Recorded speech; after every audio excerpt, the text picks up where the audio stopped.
नमस्कार, खरी खरी लेकर हाजिर हूं मैं सर्वमित्रा।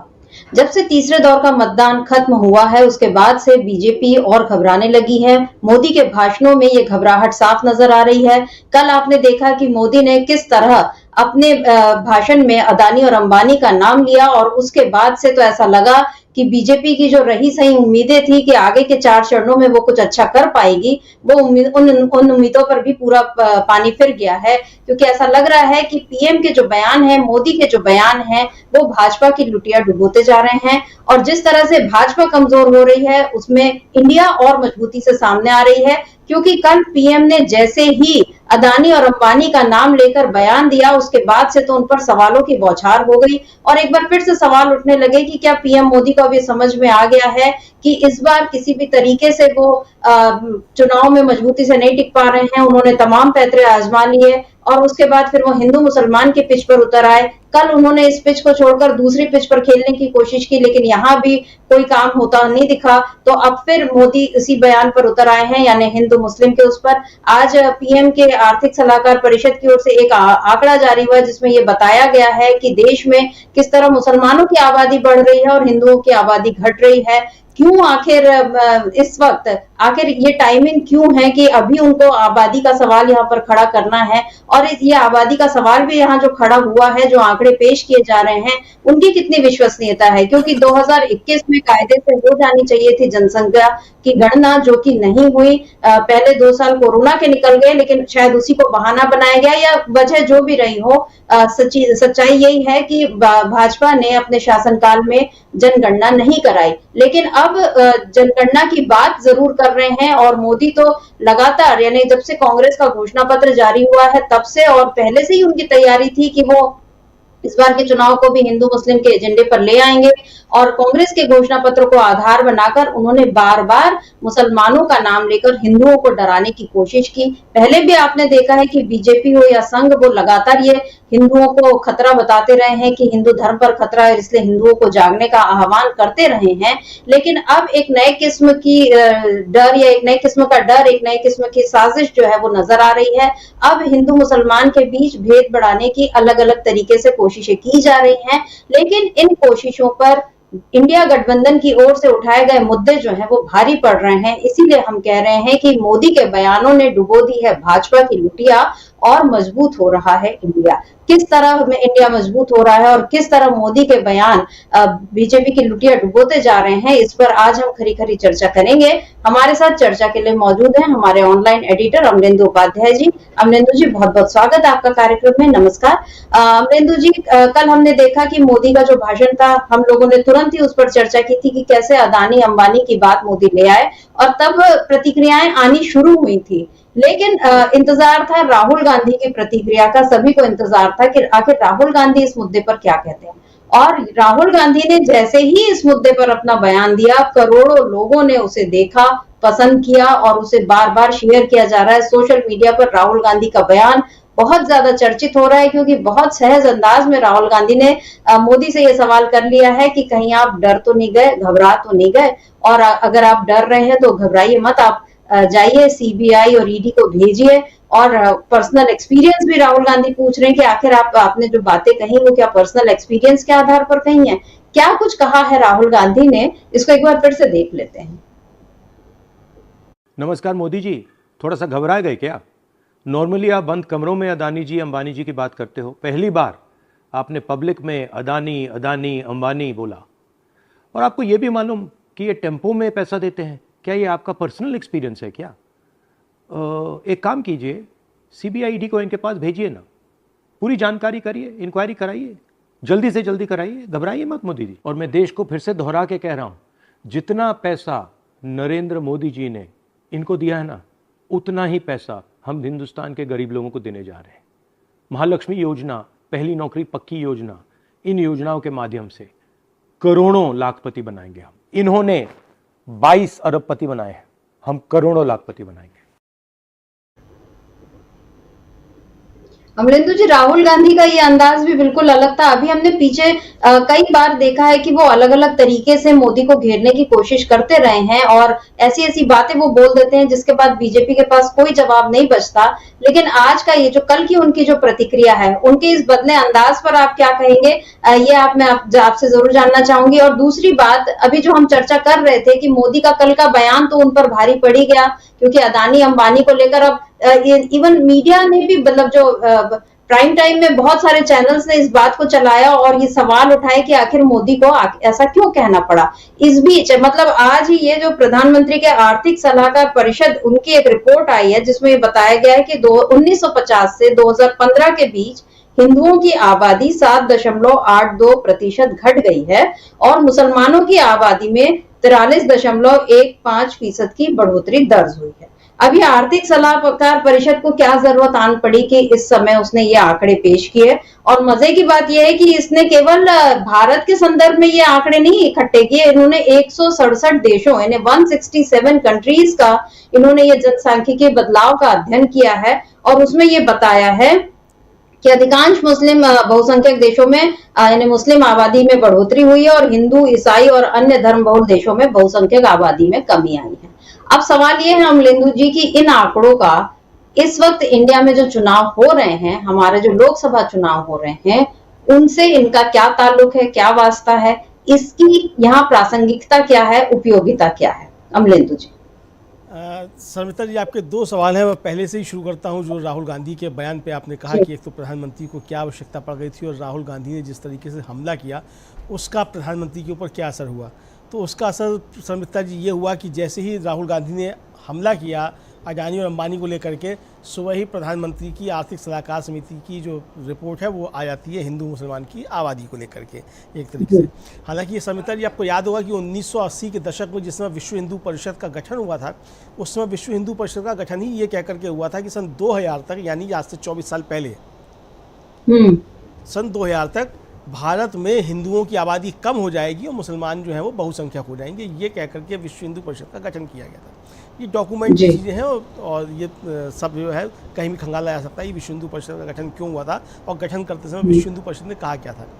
तो अब तो 24 साल ज़्यादा हो चुके। अभी भी मुसलमानों की आबादी जो 14% के आसपास जो थी, सारे अल्पसंख्यकों की, सिर्फ मुसलमानों की नहीं, सारे अल्पसंख्यकों की लगभग 14% के आसपास, वो अभी तक 14% के आसपास बनी हुई है। बल्कि ये कहा जाए कि जो जनसंख्या वृद्धि दर है वो मुसलमानों की कम हुई है। ये सरकार के खुद के आंकड़े हैं जी। दूसरी बात शर्मिष्ठा जी ये है कि जब 2011 की जनगणना के बाद 2021 की जो जनगणना होनी थी वो इस सरकार ने कराई नहीं है। तो 2021 की जब जनगणना नहीं हुई तो ये आर्थिक सलाहकार परिषद जो है प्रधानमंत्री की, इसके पास ये डाटा कहाँ से आ गया, इसने कौन सी जनगणना करा दी? प्रधानमंत्री की आर्थिक सलाहकार परिषद जो वो किस काम के लिए बनाई गई है, वो क्या आर्थिक सलाह देती है, इस सलाहकार परिषद को ये भी बताना चाहिए कि पिछले 10 वर्षों में देश के अंदर जो अर्थव्यवस्था की रीढ़ टूटी है और अर्थव्यवस्था के में जो भी नए प्रयोग किए गए इस सरकार के द्वारा, किस तरीके से देश की अर्थव्यवस्था का भट्टा बैठा है, क्या उसके पीछे भी ये आर्थिक सलाहकार परिषद है? क्योंकि प्रधानमंत्री के विषय में तो जो भारतीय जनता पार्टी के बड़े नेता हैं डॉक्टर सुब्रमण्यम स्वामी, वो कहते हैं कि नरेंद्र मोदी और वित्त मंत्री निर्मला सीतारमण को अर्थव्यवस्था का आ भी नहीं आता है। ये मैं नहीं कह रहा हूँ, ये डॉक्टर सुब्रमण्यम स्वामी कहते हैं, ऑन द रिकॉर्ड उनके इस तरीके के बयान हैं। कई बयान हैं उनके इस तरीके के कि प्रधानमंत्री को यानी नरेंद्र मोदी को अर्थव्यवस्था का आ भी नहीं आता, उनको कुछ भी जानकारी अर्थव्यवस्था के विषय में नहीं है। तो लगता है कि इसी आर्थिक सलाहकार परिषद जो है इसने ही प्रधानमंत्री को इस तरीके के सुझाव दिए होंगे कि किस तरीके से देश के अंदर बेरोजगारी बढ़े, किस तरीके से महंगाई बढ़े और किस तरीके से देश की अर्थव्यवस्था का भट्टा बैठे। तो ये जो है इसके पीछे प्रधानमंत्री जिम्मेदार नहीं है, ये आर्थिक सलाहकार परिषद उनकी ये जिम्मेदार है। ये प्रधानमंत्री को स्पष्ट करना चाहिए और इस आर्थिक सलाहकार परिषद को भी स्पष्ट करना चाहिए। कुल मिला के शर्मिष्ठा जी, कल शाम को जैसे ही राहुल गांधी ने ये बयान दिया, अपना लगभग 46-47 सेकंड का ये छोटा सा एक वीडियो है, उन्होंने उसको जारी किया कि भाई मोदी जी आप घबरा तो नहीं गए। राहुल गांधी का एक कहना था, भारतीय जनता पार्टी ने और मोदी सरकार ने ये साबित कर दिया कि मोदी जी वास्तव में घबराए हुए हैं। आर्थिक सलाहकार परिषद प्रधानमंत्री की उसकी इस रिपोर्ट को जारी करना ये साफ तौर पर बताता है कि नरेंद्र मोदी बुरी तरीके से घबराए हुए हैं। कोई भी उनका दांव चल नहीं पा रहा है, रोज़ अपने मुद्दे बदल रहे हैं। अभी तक ये जाहिर नहीं हो पाया है कि बीजेपी लड़ा आखिर किस मुद्दे पर रही है, मुद्दा उसका आखिर क्या है इस चुनाव के बीच में, बीजेपी के पास ये स्पष्ट नहीं है। तो अब ये बीच में कहा गया कि साहब वो बाबरी ताला लगवा देगी राम मंदिर पर। सोशलिस्ट पार्टी के नेता हैं डॉक्टर संदीप पांडे, और वो मैग्सेसे पुरस्कार विजेता भी हैं। उन्होंने मोदी जी को याद दिलाया कि बाबरी मस्जिद का ताला तो इसने सरकार कांग्रेस ने खुलवाया था, तो वो कौन सा ताला है जिसको ले जा करके वो लगा देगी मोदी जी, ये तो बताइए। तो मोदी जी अपने बयानों में जिस तरीके से घिरते जा रहे हैं, वो बड़ा संकट मोदी जी के सामने पैदा हो गया। और भारतीय जनता पार्टी का संकट ये है कि उसके पास ले दे के मोदी जी ही, उसके अलावा कुछ है नहीं, क्योंकि भारतीय जनता पार्टी अपनी बची नहीं है, वो मोदी पार्टी बची है। तो ये मिला के जिस तरीके से है समिता जी, तो मोदी के जो बयान आ रहे हैं ये भाजपा की लुटिया डुबोने वाले हैं, और अब डूबेगी नहीं बल्कि लुटिया डूब चुकी है। और 3 चरण का जो मतदान हुआ है उससे साफ तौर पे स्पष्ट हो गया है कि किस तरीके से बीजेपी की लुटिया डूब रही है। शेयर बाजार जो है शर्मिष्ठा जी वो भी लगातार बता रहा है कि किस तरीके से रोज़ उसमें ज़बरदस्त तरीके से गिरावट आ रही है शेयर बाजार में। तो ये भी साफ तौर पे ये जाहिर करता है कि प्रधानमंत्री नरेंद्र मोदी के बयान जो हैं वो भाजपा के गले की हड्डी बनते जा रहे हैं, भाजपा के गले की फांस बनते जा रहे हैं, बल्कि कहा जाए कि भाजपा के गले का फंदा बनते जा रहे हैं। मोदी जितने और बयान देते जाएंगे ये फंदा भाजपा के गले में और कसता चला जाएगा। शर्मिष्ठा जी बिल्कुल, मोदी के बयान जो हैं अब बीजेपी के लिए वाकई बहुत बड़ी मुसीबत बन गए हैं। या तो वो थोड़े दिन मौन व्रत धारण कर ले, लेकिन वो भी नहीं हो सकता क्योंकि चुनाव प्रचार और स्टार प्रचारक तो वही हैं। उन्हें जगह जगह घूमना है, खूब बोलना है, लेकिन क्या बोलना है यही नहीं पता है। और आपने जो मुद्दों की बात की अमरिंदु जी, तो अभी मैं यशवंत सिन्हा का एक इंटरव्यू देख रही थी, उन्होंने उसमें कहा, जो बीजेपी के पहले के बड़े लीडर रहे हैं, बाद में उन्होंने मोदी के आने के बाद बीजेपी से अलग भी हो गए, बहुत दुखी भी हैं मोदी से। और उनका ये कहना है कि 2014 में भी जब भाजपा ने चुनाव लड़ा तो उस समय मुद्दा था कांग्रेस को सत्ता से हटाना था। 2019 का चुनाव था तब भी ये पुलवामा का मुद्दा था, चाहे भ्रष्टाचार का मुद्दा था, ये सारे मुद्दे रहे हैं चुनाव में। लेकिन इस बार तो ये समझ ही नहीं आ रहा है कि भाजपा आखिर किन मुद्दों पर चुनाव लड़ रही है। और आज जिस तरीके से आर्थिक सलाह परिषद का ये जो डेटा आया है कि सही बात है कि जब 2011 में जो जनगणना हुई उसके बाद से तो आपने जनगणना कराई नहीं, तो आप किन आंकड़ों की इस समय बात कर रहे हैं और किस आधार पर बात कर रहे हैं।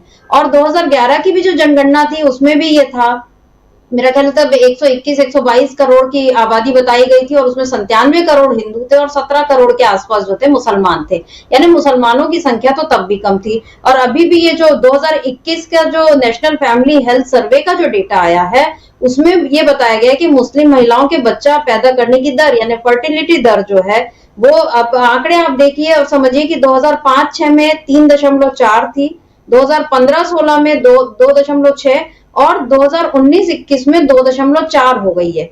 यानी मुस्लिम महिलाओं में जो फर्टिलिटी रेट है वो कम होता जा रहा है लगातार।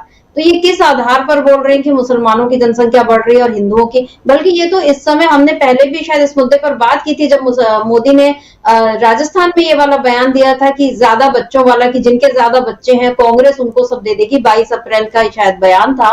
तब भी हम लोगों ने ये बात की थी कि मुस्लिम महिलाएं हैं चाहे हिंदू महिलाएं हैं या किसी भी धर्म या जाति के, ये ओवरऑल एक जागरूकता आ रही है और इंडिया में इस समय आबादी पर धीरे धीरे रोक लग रही है। हालांकि हम दुनिया में सबसे बड़ी आबादी वाले देश हैं अभी भी, लेकिन अब सवाल ये उठता है कि आबादी का और मुस्लिम आबादी और हिंदू आबादी का यहाँ पर ये तुलनात्मक आंकड़ा देने का अर्थ क्या है। क्या इन आंकड़ों के देने से वो मुद्दे अमरिंदु जी सुलझ जाएंगे जिनसे इस समय देश का युवा जूझ रहा है?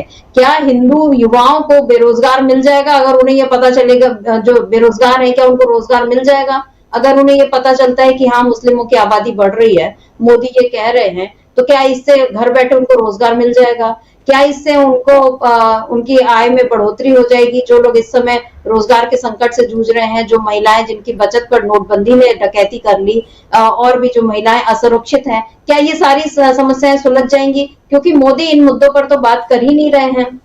अब प्रियंका गांधी भी जिस तरह से इस समय रायबरेली और अमेठी में कैंपिंग की हुई है और वो लगातार जो जनता से जुड़े मुद्दे हैं उनको उठा रही हैं। कल रात को प्रियंका गांधी ने जब एक सभा की तो उसमें लोगों ने, ग्रामीणों ने वहां पर अपने अपने मोबाइल से रोशनी करके वो उनकी बात सुन रहे थे और टॉर्च जलाकर, जिनके पास मोबाइल है वो उसमें फ्लैश लाइट जला ली, जिनके पास नहीं उन्होंने टॉर्च जलाया, पर अंधेरे में प्रियंका गांधी खड़े होकर भाषण दे रही थी और वहां पर लोगों ने उजाला किया हुआ था। तो ये माहौल इस समय इंडिया गठबंधन के लिए बन रहा है। आज भी सुबह से प्रियंका गांधी फिर अलग अलग क्षेत्रों में जाकर कर रही हैं, सभाएं कर रही हैं, नुक्कड़ सभाएं कर रही हैं। आज प्रियंका गांधी ने अलग अलग मुद्दों पर बात की।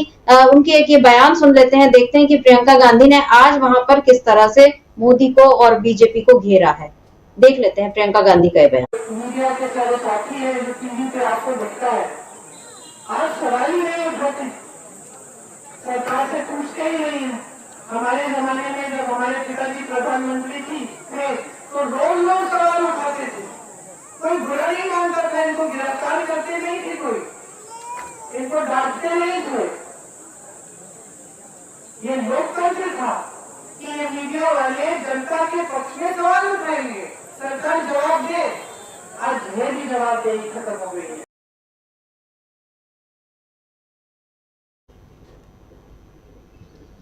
प्रियंका गांधी यहाँ पर मीडिया पर सवाल उठाती हुई दिख रही हैं कि वो सवाल नहीं पूछते, जनता के हक में सत्ता से सवाल नहीं पूछते हैं। और हम ये देख रहे हैं कि मोदी अभी जितने भी इंटरव्यू दे रहे हैं, अब वो अलग अलग भाषाओं के अखबारों को भी इंटरव्यू दे रहे हैं, कभी वो तेलुगु, तमिल, मलयालम, अभी उन्होंने आनंद बाजार पत्रिका में भी इंटरव्यू दिया, लेकिन किसी भी इंटरव्यू में उनसे मुद्दों पर बात नहीं हो रही। अभी बीच में उन्होंने एक बड़े चैनल को इंटरव्यू दिया था जिसमें उनकी आंखें भर आई, सामने सवाल पूछने वाले के भी आंसू निकल रहे हैं, लेकिन उन आंसुओं में जनता का दर्द तो कहीं नहीं नजर आ रहा अमरेंदु जी।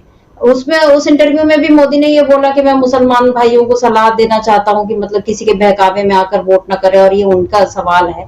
तो आप किस तरह की बातें कर रहे हैं, क्यों हिंदू मुसलमान कर रहे हैं? और अभी हमने जैसे बताया कि राजस्थान में 22 अप्रैल से जब इन्होंने ये शुरू किया था, हिंदू मुसलमान का एजेंडा तो हमेशा से रहा है उनके उसमें। उन्होंने ये कहा कि आपकी सारी संपत्ति उनको दे देंगे जिनके ज्यादा बच्चे हैं। उसके बाद अभी 7 मई को धार में, मध्य प्रदेश के धार में मोदी ने एक रैली की थी, वहां उन्होंने 2 विवादित बयान दिए।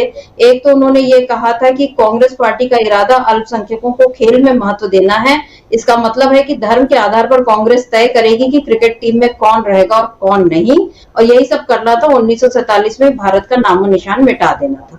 उसके बाद वो ये भी बोल रहे हैं कि कांग्रेस कश्मीर में धारा 370 वापस न ले आए और अयोध्या में राम मंदिर पर बाबरी ताला न लगाए, इसलिए हमको 400 सीटें चाहिए। उसके पहले गुजरात में जब वो 1-2 मई को थे तो उन्होंने ये कहा था कि इंडिया गठबंधन के नेता मुस्लिम मतदाताओं से वोट जिहाद करने की अपील कर रहे हैं। यानी उनके बयानों में किसी न किसी तरह वो मुस्लिमों को टारगेट करते आ रहे हैं।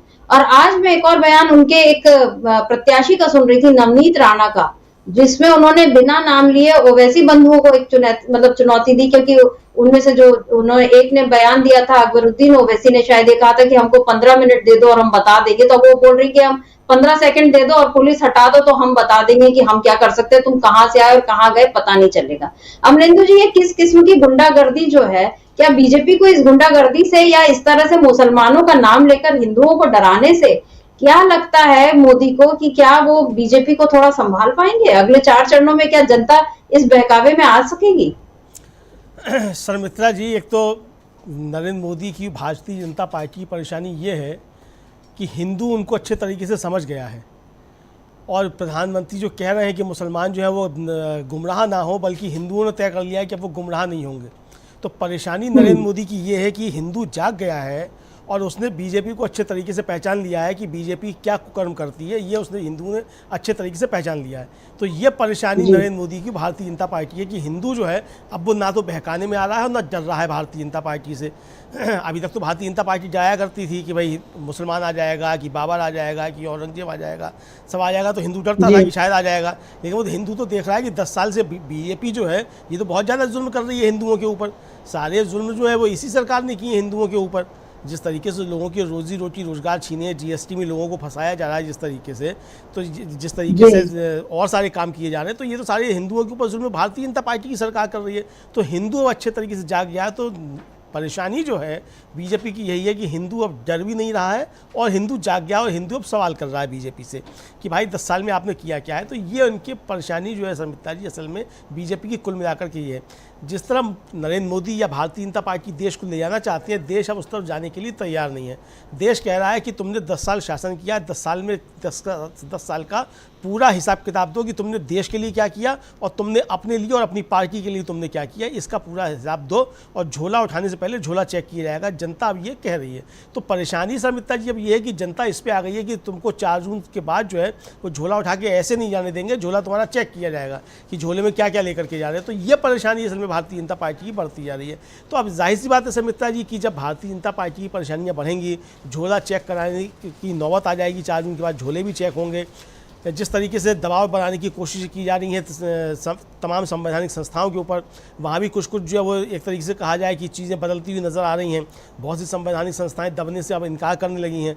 लोगों की समझ में आने लगा है कि किस तरीके से देश का माहौल बदल रहा है। तो ये सारी चीज़ें जिस तरीके से सामने आ रही हैं, उससे प्रधानमंत्री की भारतीय जनता पार्टी की परेशानी का बढ़ना स्वाभाविक है। इसमें कोई नई बात नहीं है और ये मुझे लगता है कि भारतीय जनता पार्टी भी अच्छे तरीके से समझ गई है। आप देखिए नरेंद्र मोदी 12 घंटे जो है वो किसी एक मुद्दे पर नहीं टिक पाने। 24 घंटे की बात बहुत बड़ी शर्मिता जी। कल मोदी जी ने जो बातें कहीं अडानी अंबानी का नाम लेकर के, उसको 24 घंटे नहीं होने पाए। राहुल गांधी का जैसे ही शाम को बयान आया उसके 12 घंटे के बाद जो है वो आर्थिक सलाहकार परिषद की रिपोर्ट आ जाती है। यानी कि तुरंत गोल पोस्ट चेंज करने की कोशिश हो रही है। तो आप गोल पोस्ट चेंज करने से गोल होने से बचा लेंगे ऐसा नहीं है।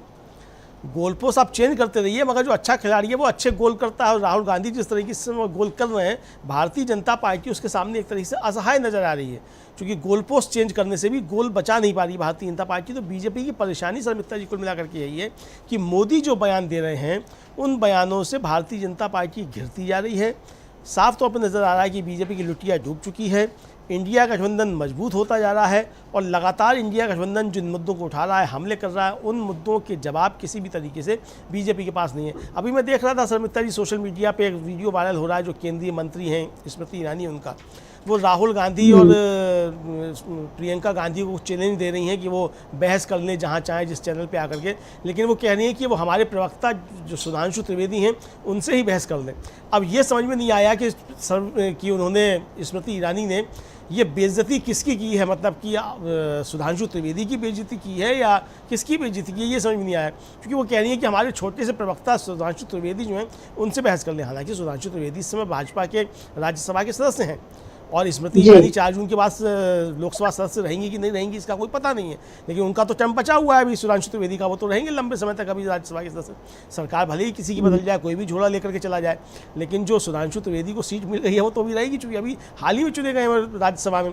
तो शर्मिष्ठा जी, स्मृति ईरानी ने आखिर किसकी बेइज्जती की, तो ये समझ में आ रहा है। तो यानी बीजेपी के लोग अब जिस तरीके की बयानबाजी कर रहे हैं शर्मिष्ठा जी, और खुद प्रधानमंत्री जिस तरीके की बातें कर रहे हैं, उससे भारतीय जनता पार्टी ज़बरदस्त तरीके से घिरती हुई, फंसती हुई नजर आ रही है। और ये साफ तौर पर समझा जा सकता है कि ये बौखलाहट और घबराहट जो है वो बीजेपी के नेताओं के अंदर बढ़ती जा रही है कि 4 जून के बाद होगा क्या। मतलब तमाम लोग जो है वो ये आशियाना ढूंढने लगे हैं कि 4 जून के बाद किसको कहाँ जाकर के किस आश्रम में पनाह लेनी है। ये सारी चीज़ें अब शर्मिष्ठा जी लगता है शुरू हो चुकी हैं, क्योंकि जिस तरीके से लगातार सूचनाएं आ रही हैं, जिस तरीके से खबरें आ रही हैं, जिस तरीके से तीसरे चरण में भी शर्मिष्ठा जी उत्तर प्रदेश से खासतौर से इस तरह की खबरें हैं कि बड़े पैमाने पर पुलिस के जरिए जो है मतदान को प्रभावित करने की कोशिश की गई, जहाँ इंडिया गठबंधन के मतदाता थे उन पोलिंग बूथ्स पे। उसके बावजूद जो है वो ज़बरदस्त तरीके से जनता जो है वो बाहर निकली है। भारतीय जनता पार्टी का कार्यकर्ता जो है वो लगातार सवाल कर रहा है कि भाई ठेके पट्टे सब होंगे मोदी जी के मित्रों को, सारा कुछ जो है वो जाएगा मोदी जी के मित्रों को, और यहाँ से पन्ना प्रमुख बन के रह जाएगा उनका कार्यकर्ता। तो भाई वो कह रहा है कि भैया पन्ना प्रमुख भी अडानी और अंबानी को बना लो, हमसे नहीं होता है पन्ना प्रमुख होने का काम भी।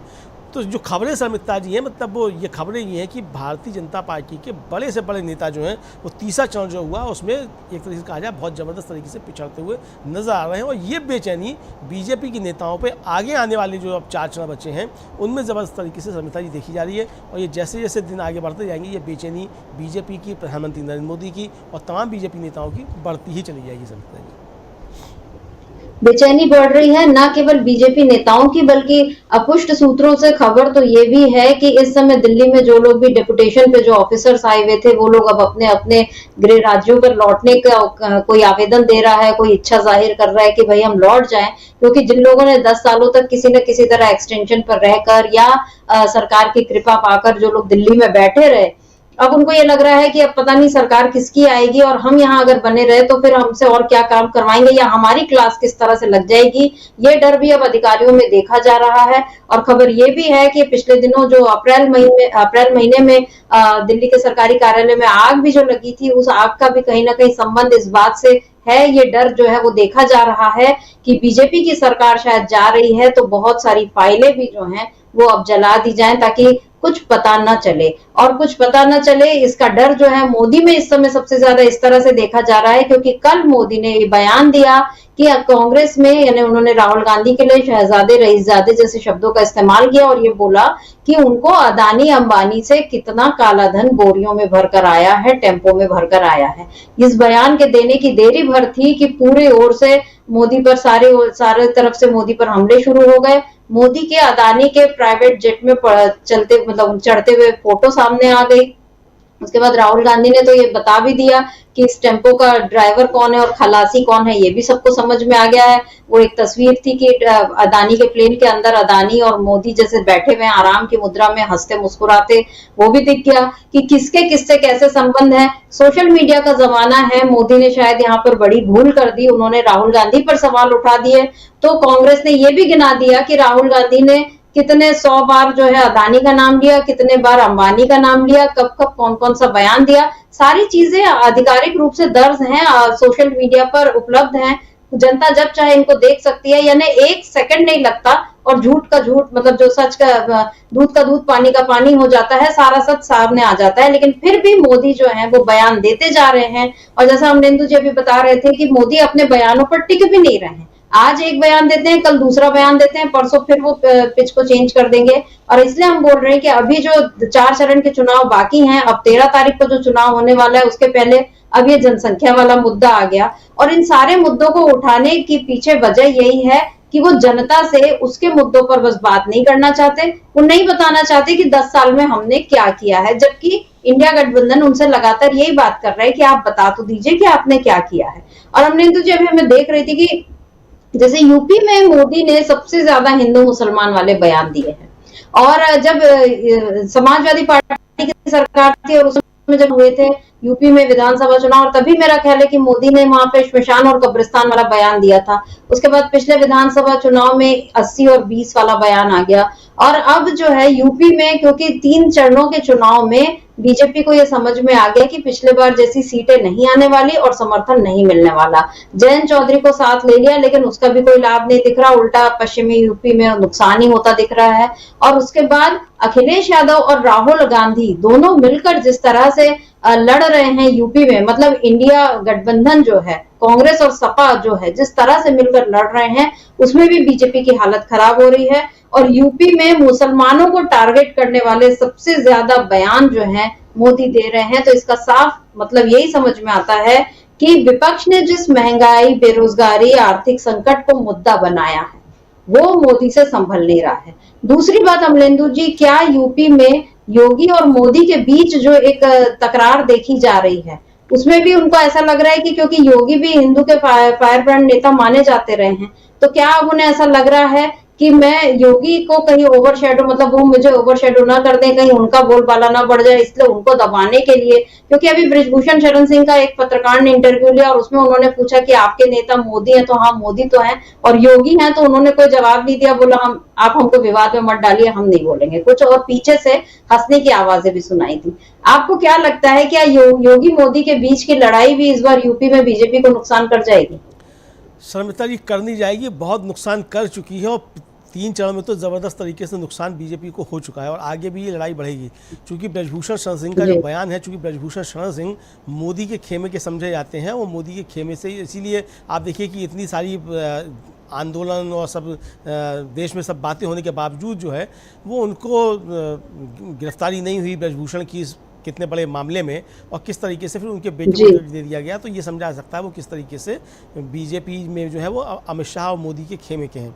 और ये शर्मिष्ठा जी, ज़मीन पे बहुत बातें जोर से हैं और ये मुझे लगता है कि बृजभूषण शरण सिंह का ये जो इस तरीके का बयान जो है ये और आग में घी डालने वाला काम करेगा। लोगों को समझ में ये आ रहा है कि योगी आदित्यनाथ अगर नरेंद्र मोदी 4 जून के बाद बचे रहते हैं प्रधानमंत्री के तौर पे, तो फिर योगी आदित्यनाथ उत्तर प्रदेश के मुख्यमंत्री नहीं रहेंगे। ये बात शर्मिष्ठा जी ज़मीन पे बहुत ज़बरदस्त तरीके से है और इसमें कोई दो राय नहीं है कि अभी भी उत्तर प्रदेश में जो ज़बरदस्त एंटी इनकम्बेंसी है वो मोदी के नाम को लेकर के, योगी के नाम को लेकर के उस तरीके की एंटी इनकम्बेंसी नहीं है जिस तरीके की मोदी के खिलाफ है। तो यानी कि अगर आप योगी आदित्यनाथ के खिलाफ यहाँ कोई आप षड्यंत्र कर रहे हैं तो ये आपको ही नुकसान पहुंचाने वाला है, मतलब बीजेपी को ही नुकसान पहुंचाने वाला है। और कुल मिलाकर के ये षड्यंत्र एक तरीके से साफ तौर पे दिखाई पड़ रहे हैं। षड्यंत्र अगर शर्मिष्ठा जी ना भी हो तो जनता के बीच जो संदेश जा रहा है वो यही संदेश जा रहा है कि योगी आदित्यनाथ के खिलाफ गुजरात लॉबी जो है कोई ज़बरदस्त तरीके से षड्यंत्र कर रही है, क्योंकि जिस तरीके से इन्होंने तमाम राज्यों में किया, जिस तरीके से इन्होंने मध्य प्रदेश में किया, जिस तरीके से इन्होंने राजस्थान में किया, जिस तरीके से इन्होंने छत्तीसगढ़ में किया, तो ये साफ संदेश है कि अब योगी आदित्यनाथ बुरी तरीके से इस गुजरात लॉबी की आंखों में खटक रहे हैं। जिस तरीके से चुनाव आयोग ने उनके जो नज़दीकी अधिकारी थे उनको शंट किया, मतलब योगी आदित्यनाथ के जो नज़दीकी अधिकारी थे उनको चुनाव आयोग ने हटा दिया, तो ऐसा कैसे हो सकता है कि जो चुनाव आयोग मोदी जी के लिए जो है वो एक घबराता हो नोटिस इशू करने में, वो योगी आदित्यनाथ के नज़दीकी अधिकारी जो हैं उनको चुनाव के दौरान हटा दे। तो ये भी संदेश साफ तौर पे जा रहा है कि चुनाव आयोग ने ये सारे काम जो हैं वो नरेंद्र मोदी के इशारे पे या गुजरात लॉबी के इशारे पे किए हैं। तो ये एक ज़बरदस्त तरीके का संघर्ष उत्तर प्रदेश के अंदर है, और मुझे लगता है संमित्रा जी कि उत्तर प्रदेश के लोग जो हैं वो अब भारतीय जनता पार्टी में भी मोदी के मुकाबले योगी को ज़्यादा पसंद करते हैं, और ये मोदी की एक तरीके से कहा जाए जो ब्रांड टूट रहा है मोदी का, उसमें एक बड़ा कारण है योगी के खिलाफ मोदी कैंप का जो है वो इस तरीके के षड्यंत्र करना भी, जो एक तरीके से कहा जाए कि जो ज़मीन पर संदेश है कि मोदी लॉबी जो है वो योगी के खिलाफ एक षड्यंत्र कर रही है, इसमें भी इसका बहुत बड़ा योगदान है। तो अब ये बीजेपी की अंदरूनी चीज़ें जो समिता जी ये भी काफ़ी ज़्यादा है अब बीजेपी को नुकसान पहुंचाने वाली हैं, क्योंकि बीजेपी की जो उत्तर प्रदेश का जो सब मामला है उनको अच्छे तरीके से समझ में आ गया है कि अगर योगी जी को बचाना है तो मोदी जी को हटाना है। ये बीजेपी के अंदर जो है ये इस पर चल रहा है। इसी तरीके से जो उत्तर प्रदेश के एक स्टूल मंत्री कहलाते हैं उप मुख्यमंत्री केशव प्रसाद मौर्य, दूसरे एक उप मुख्यमंत्री हैं ब्रजेश पाठक, इन दोनों के विषय में भी ये कहा जा रहा है कि ये गुजरात लॉबी के जो है यहाँ पे राइट हैंड एक तरीके से, और रोज़ कुछ ना कुछ ऐसे काम करते हैं जिससे योगी आदित्यनाथ के लिए कुछ ना कुछ मुश्किलें पैदा हों, लेकिन उनकी भी जो अब कुछ चल नहीं पा रही है किसी भी तरीके से, और ये समझ में आ गया है कि ये दोनों जो है गुजरात लॉबी के इशारे पे योगी आदित्यनाथ को कमज़ोर करने का काम कर रहे हैं। इस तरीके के संदेश जो है वो जनता के बीच में है। तो अब जनता के बीच शर्मिता जी जो संदेश है उसको हम आप या कोई दूसरा भी जो है वो इस संदेश को कोई इसकी काट निकाल नहीं सकता, क्योंकि जो एक बार संदेश जनता के बीच चला जाता है वो फिर व्यापक तौर पे फैलता चला जाता है। और ये जनता के बीच जाने की जो तकनीक है शर्मिता जी, ये तकनीक बीजेपी की ही ईजाद की हुई है, यानी उनका जो पितृ संगठन है आरएसएस उसकी ये तकनीक ईजाद की हुई है, जो आज़ादी के लड़ाई के दौरान से और आज़ादी के बाद से तो लगातार जिस तरीके से वो अफवाह फैलाता रहा है, ये आरोप है जिस तरीके से कि वो अफवाह फैलाता है, तो ये तंत्र जो आपने विकसित किया था वो तंत्र आकर के अब आपके लिए भस्मासुर बन चुका है, क्योंकि अब ये जो है चीज़ें ज़मीन के बीच में जा रही हैं कि गुजरात लॉबी योगी आदित्यनाथ के खिलाफ कोई ना कोई षड्यंत्र रच रही है। तो इससे अगर निपटना है, योगी आदित्यनाथ के खिलाफ जो हो रहे षड्यंत्र हैं उसको अगर विफल करना है तो नरेंद्र मोदी को हटाना है। और नरेंद्र मोदी को हटाना कैसे? नरेंद्र मोदी तब हटेंगे जब उत्तर प्रदेश में से 80 की 80 सीटें हार जाएँ। तो अब ये मुझे लगता है कि शायद इस दिशा पे बीजेपी के लोग भी जो वो काम कर रहे हैं, पता नहीं कर रहे हैं, लेकिन समझा जाता है कि परसेप्शन बन रहा है कि बीजेपी के लोग भी जो है वो अंदर इस पे काम कर रहे हैं कि उत्तर प्रदेश में बीजेपी की लुटिया कायदे से डुबो दी जाए, ताकि नरेंद्र मोदी किसी भी तरीके से योगी आदित्यनाथ की लुटिया ना डुबोने पाए। बहुत बड़ी बात कह दी अमलेंदु जी आपने कि यूपी की 80 की 80 सीटें अगर बीजेपी हार जाती है तो मोदी का हटना फिर तय है, और मोदी योगी का मतलब फिर परचम लहरा जाएगा। और 80 सीटें हारने का मतलब कि वाराणसी की सीट भी जो है मोदी की वो जा सकती है। और फिर ये सोचने वाली बात रहेगी कि वो जब वो खुद नहीं जीत पाएंगे तो वो बीजेपी को सत्ता में आने और अपने प्रधानमंत्री बनने का दावा फिर वो कैसे कर सकते हैं। मतलब कुल मिलाकर बहुत सारी चीजें इस समय ऐसे दिख रही हैं जो मोदी के खिलाफ जाती हुई दिख रही हैं, और इसके लिए बहुत हद तक मोदी खुद जिम्मेदार हैं, क्योंकि उन्होंने मुद्दों की बात कभी नहीं की, हमेशा इधर उधर की बातों में उलझाते रहे लोगों को, और सोचते ये रहे कि मैं उलझाता रहूंगा और लोग मेरी बात मानते रहेंगे। और जैसे बैकपाइपर होता है कि वो मतलब बजाए, वो बैकपाइपर अपना बाजा बजाए और चूहे उसके पीछे चले जाते हैं, कुछ इस अंदाज में मोदी जो है देश को ले जा रहे थे। लेकिन अब लोग उनकी बात नहीं सुन रहे हैं, क्योंकि कड़वी सच्चाई जो है लोगों के सामने आती जा रही है। हमने अभी बात की कि आर्थिक जनसंख्या या जो उसके आर्थिक सलाहकार परिषद ने जो जनसंख्या के जो आंकड़े अभी दिए कि कैसे हिंदुओं की आबादी घटी और मुसलमानों की आबादी बढ़ी है, तो हमने यही सवाल किया कि आखिर इस बात का अभी क्या मतलब है।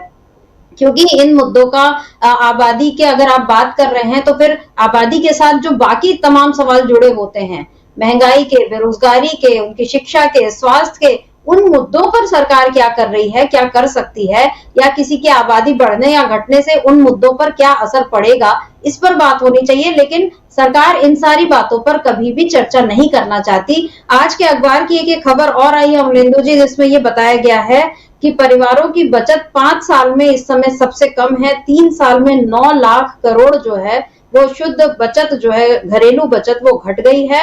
और इसमें 2020-21 के बाद से इसमें लगातार गिरावट आ रही है। यानी कोरोना पीरियड के बाद से घरेलू बचत में गिरावट आ रही है। उसके पहले हमने देखा था कि नोटबंदी के समय भी जब महिलाओं के जो बचाए हुए पैसे इस तरह से निकल गए थे, तो उसमें भी गिरावट आई थी। और ये सारी चीजें देखने में बहुत छोटी लगती हैं, मतलब सुनने में कि ठीक है, अखबार में कहीं एक कोने में ये खबर छप गई, लेकिन अगर सोचा जाए तो इन सब का असर लोगों की जिंदगी पर बहुत बुरी तरह पड़ता है। आज के अखबार की ये भी खबर है कि शाकाहारी थाली जो है वो आलू, प्याज, टमाटर जैसी सब्जियों के दाम बढ़ गए हैं और इस वजह से करीब करीब 8% जो है महंगी हो गई है। यानी लोगों के भूख का इंतजाम आप नहीं कर पा रहे, उनके इलाज का इंतजाम नहीं कर पा रहे, और आप आंकड़े दे रहे हैं कि इतनी आबादी बढ़ गई है। अब नेंदु जी, आखिरी सवाल आपसे करना चाहती हूँ कि क्या मोदी अब जो बचे 4 चरण हैं, खूब हिंदू मुसलमान कर लिया, खूब मुसलमानों के खिलाफ जहर उगल दिया, खूब लोगों को भड़काने की कोशिश कर ली, लेकिन कोई भी उनसे जो बात है संभल नहीं रही है। बाबरी ताला वाला आपने बताया कि कैसे उस पर भी मोदी घिर गए। कल अदानी अंबानी को लेकर बयान दिया, उस पर भी मोदी घिर गए, और जैसे ही वो घिरते हैं वो तुरंत अपनी बात जो है चेंज कर लेते हैं। आज अब ये जो आर्थिक आंकड़े, जो आर्थिक सलाहकार परिषद ने जो आंकड़े जारी किए हैं कि हिंदुओं की आबादी घट रही, मुसलमानों की बढ़ रही है, अब देखना होगा कि शाम तक इस पर मोदी अपनी कोई नई बात ले आते हैं या इसी पर कायम रहते हैं। आपको क्या लगता है कि क्या वो एक ट्रैक से दूसरे ट्रैक पर भागते भागते क्या दिल्ली तक फिर वो पहुंचने की उम्मीद कोई वो उनको लगती है कि वो ट्रैक बदलते रहेंगे तो वो अपनी रेस पूरी कर पाएंगे? शर्मिष्ठा जी, अब ये तो पता नहीं कि मोदी जी अपनी मतलब दौड़ जो है कहाँ ख़त्म करेंगे, लेकिन लग रहा है कि उनकी दौड़ अब पूरी हो चुकी है। वो दौड़ जो है गुजरात में उनके जो है वानप्रस्थ आश्रम में जाने की शायद शुरू हो चुकी है, ऐसा समझा जा सकता है 3 चरण के मतदान के बाद। आगे आने वाले जो 4 चरण हैं शर्मिष्ठा जी, ये बीजेपी के लिए और परेशानी भरे होने वाले हैं, क्योंकि जिस तरीके से 7 चरण के चुनाव की रूपरेखा तैयार की गई, सोचा यह गया था कि इससे मोदी जी को बहुत फ़ायदा होगा और वो जगह जगह घूम करके फिर बीजेपी का प्रचार करेंगे और विपक्ष के ऊपर अच्छे तरीके से हमले करेंगे। हो रहा है उसका उल्टा कि तमाम विपक्ष के नेता जो हैं वो फ्री हो गए अब अपने यहाँ से। अब वो जो है अपने कार्यकर्ताओं को तो वहाँ लगा देंगे कि भाई ठीक है, मशीनों की रखवाली करो, और वो नेता तमाम जो फ्री होकर के अब उन जगहों पर जाएंगे जहाँ अब चुनाव होना है। तो ये बीजेपी के लिए एक सिरदर्द पैदा हो गया। शर्मिष्ठा जी, नरेंद्र मोदी का इतना बड़ा मंत्रिमंडल है, उसमें आप गिनती के 3 या 4 मंत्रियों के नाम के अलावा आप भी नहीं बता सकती कि इनके मंत्री कौन कौन है, उनके पास क्या क्या पोर्टफोलियो। जनता की तो बात ही छोड़ दीजिए, हम लोग जो पत्रकार हैं, जो हम लोग सुबह से शाम तक सब मीडिया की चीज़ें देखते हैं, हम लोग गड़बड़ाए आते हैं कि अच्छा ये भी मंत्री है, तो मंत्री है तो आखिर किस विभाग का मंत्री है, ये हमको जानकारी नहीं है। जबकि यूपीए की सरकार हुआ करती थी, यहाँ तक कि अटल बिहारी वाजपेयी की भी सरकार हुआ करती थी। आज तक हम लोगों को याद है कि यशवंत सिन्हा वित्त मंत्री हुआ करते थे, हमको आज तक याद है कि जॉर्ज फर्नांडीज रक्षा मंत्री हुआ करते थे। बाद में फिर कौन कौन मंत्री हो ये भी हम सबको याद है। लेकिन आप जो है अभी नहीं बता सकते कि वित्त मंत्री निर्मला सीतारमण या गृह मंत्री अमित शाह के अलावा बाकी कौन किस विभाग का मंत्री है, ये लोग नहीं बता सकते। तो ये जिस तरीके से चीज़ें हो रही हैं, तो ये बीजेपी के लिए काफ़ी ज़्यादा नुकसान करने वाली हैं। और विपक्ष के पास कई मजबूत नेता हैं जिनकी अपनी अपनी राज्यों में आधार है, उनका जनाधार है। और सबसे बड़ी बात यह है कि जिस तरीके से इंडिया गठबंधन मजबूत होकर के चुनाव प्रचार कर रहा है और चुनाव में उतरा हुआ है, वो एक काबिल तारीफ चीज़ है। और आप देखिए कि किस तरीके से उत्तर प्रदेश में राहुल गांधी और अखिलेश यादव की संयुक्त रैलियों की योजना बन चुकी है। ये संयुक्त रैलियां होंगी। नरेंद्र मोदी जो है किसको साथ में लेकर के अब रैलियां करेंगी? क्या चंद्रबाबू नायडू से आकर के यहाँ पर उत्तर प्रदेश में कुछ भला होने वाला है भारतीय जनता पार्टी का, या नीतीश कुमार को लेकर के आएंगे यहाँ सभा कराने के लिए? भाई, जिसके साथ आप बिहार में मंच शेयर नहीं कर रहे हैं, उसको आप उत्तर प्रदेश में लेकर के क्या मंच शेयर करेंगे? तो ये सारे सवाल बीजेपी के ऊपर है कि आपके साथ कौन खड़ा हुआ है। यहाँ तक कि आप राजनाथ सिंह के साथ उत्तर प्रदेश में आकर के सभा करने को तैयार नहीं है। योगी आदित्यनाथ आते हैं तो आप उनका हाथ पकड़ के झटक देते हैं कि पीछे से नहीं आगे से जाओ, इस तरीके का वीडियो वायरल होता है। तो ये जिस तरीके की मोदी जी की कार्यशैली है, मोदी जी की कार्यप्रणाली है, वो मोदी जी को भारतीय जनता पार्टी को ही काफ़ी ज़्यादा नुकसान पहुंचा रही है और काफ़ी ज़्यादा और आगे आने वाले समय में नुकसान पहुंचाएगी। चूँकि अब मोदी जी का हाफना जो शर्मिष्ठा जी शुरू हुआ है, तो ये अब उनको कहीं बैठ करके सुस्ताने की जगह मिलने वाली अब नहीं है कि वो थोड़ा सा बैठ करके आराम करो फिर नई ऊर्जा के साथ आए। होगा शर्मिष्ठा जी ये कि अब प्रधानमंत्री नरेंद्र मोदी गड़बड़ाते और जाएंगे, बार बार अपना गोल पोस्ट चेंज करेंगे और उस गोल पोस्ट चेंज करने में उनसे और ज़्यादा गलतियां होती चली जाएंगी। ये हम देख रहे हैं कि दूसरे चरण के बाद जिस तरीके से उनसे ज़्यादा गलतियां होना शुरू हुई, वो तीसरे चरण तक आते आते किस तरीके से उन्होंने भयंकर गलतियां कर दी। यानी कि जो आपके लोग थे अडानी और अंबानी, आपने उनके ऊपर ही हमला कर दिया। अब आपने तो कह दिया कि अडानी और अंबानी काला धन जो थे वो टेम्पो में भर के पहुंचाते थे। अब कल को जब सरकार बनेगी दूसरी, सर मित्रा जी, अब आप ये बताइए कि जो दूसरी सरकार बनेगी वो अगर अडानी अंबानी की जांच कराती है और कालाधन बरामद करती है, तो किस तरीके से भारतीय जनता पार्टी जो तख्तियां लेकर के ईडी के दफ्तर के सामने प्रदर्शन करेगी कि अडानी अंबानी के पास कालाधन नहीं है। तो यानी आपने अपनी जान बचाने के लिए आपने अपने उन मित्रों की जान जो है वो फंसा दी, जिनके दम पे आप जो थे 10 साल चल रहे थे, जिनके आरोप है विपक्ष का कि आप उनके लिए काम कर रहे थे, आपने उनकी जान जो है वो उनकी गर्दन में आपने फंसा दी। तो इस तरीके की गलतियां नरेंद्र मोदी सब आने वाले समय में और ज़्यादा होती चली जाएगी। अब देखना ये कि क्या क्या गलतियां और ज़्यादा होने वाली हैं संगीता जी। बिल्कुल, क्योंकि संकट के समय मित्रों की पहचान होती है, friend in need is friend Indeed जो बोला जाता है। लेकिन ऐसा लग रहा है कि मोदी ना अब अपने मित्रों के भी नहीं है, वो केवल अपने हैं। और जो हम बात कर रहे थे कि वो दिल्ली तक क्या इस रेस में अब बरकरार रह पाएंगे, क्योंकि वो लगातार अपना ट्रैक चेंज कर रहे हैं। और रिले रेस होती तो वो बैटन किसी दूसरे को भी थमा देते, लेकिन यहाँ तो जैसा आपने इंगित किया कि उनके मंत्रियों में भी 2-3 लोगों को छोड़कर कुछ पता ही नहीं है कि मंत्रिमंडल वाकई पोर्टफोलियो क्या है, कौन लोग हैं, क्योंकि कभी भी वो अपने हिसाब से मंत्रियों को बदल देते हैं। और मुझे याद है जब यूपीए सरकार 10 साल की थी, तो उसमें भी मतलब हमें पता है कि लालू जी रेल मंत्री थे, शरद पवार कृषि मंत्री थे, पी चिदम्बरम वो फाइनेंस मिनिस्टर भी रहे, विदेश मंत्री भी रहे। मतलब इन लोगों के पोर्टफोलियो भी चेंज होते थे, लेकिन इनकी बातें और ये भले बीजेपी आरोप लगाती रही, मनमोहन सिंह को खूब उन पर तंज कसती रही कि एक सुपर पीएम उनके ऊपर बैठा हुआ है, लेकिन फिर भी आज अगर इंडिया गठबंधन के बाकी नेता भी या यूपीए के जो उस यूपीए के 10 साल के कार्यकाल के आधार पर भी वो वोट मांग रहे हैं, लेकिन मोदी के सामने तो विडंबना ये है कि वो अपने अभी हालिया 10 साल के काम के आधार पर भी वो वोट नहीं मांग पा रहे, क्योंकि उन्होंने काम वैसा कुछ किया ही नहीं जिससे वो जनता को बता सकें कि देखो मेरा नोटबंदी का फैसला सही था, कि मेरा लॉकडाउन का फैसला सही था, कि मैंने कोरोना वैक्सीन किस तरह से लगवा दी, कि मैंने आप लोगों की जान बचा दी। वो कुछ भी नहीं बोल पा रहे हैं, क्योंकि उन्होंने कुछ किया ही नहीं है। और अब भी ऐसा लग रहा है कि वो कुछ करने की स्थिति में नहीं दिख रहे हैं। तो अब वो चुनाव को खुलकर हिंदू मुसलमान की पिच पर ले आए हैं। राम मंदिर का मुद्दा तो हमेशा से बीजेपी के एजेंडे में रहा है। अब मुसलमानों के खिलाफ नफरत को भी मोदी खुलकर जाहिर कर रहे हैं। चुनाव आयोग इस पर खामोश बैठा है, कुछ नहीं बोल रहा, लेकिन इंडिया गठबंधन के लोग बाकायदा बता रहे हैं लोगों को कि ये भड़काने की कोशिश हो रही है। और अब इस देश का हिंदू हो या मुसलमान हो या पारसी, सिख, जैन जो भी है, बौद्ध, तमाम धर्मों के लोग भी अब ये समझ रहे हैं कि रोटी, कपड़ा और मकान से ज्यादा धर्म नहीं होता है। असली मुद्दे जो हैं चुनाव उन पर होना चाहिए, और बीजेपी इस समय असली मुद्दों से भाग रही है। मोदी लगातार ऐसे बयान दे रहे हैं जिससे बीजेपी की लुटिया डूब रही है, और इसी वजह से इंडिया गठबंधन जो पहले से ही मजबूत था अब और मजबूत होता जा रहा है। अब बचे 4 चरणों में मोदी और क्या गलतियां करते हैं ये देखना होगा, या फिर वो अपने आप को किसी तरह सुधार कर ये अपने ट्रैक रिकॉर्ड को थोड़ा ठीक कर पाते हैं, ये भी देखने वाली बात होगी। चुनाव अभी बाकी हैं, बहुत सारी चीजें होनी हैं, तमाम मुद्दों पर हम आगे भी इसी तरह चर्चा करते रहेंगे। आज की इस चर्चा को लेकिन हम यही रोक रहे हैं। अमलेंदु जी आपका बहुत बहुत शुक्रिया, और शुक्रिया आप तमाम दर्शकों का जो आज हमसे जुड़े और हमारी इस चर्चा को आपने ध्यान से सुना। आगे भी बने रहिए डीवी लाइव के साथ, देखते रहिए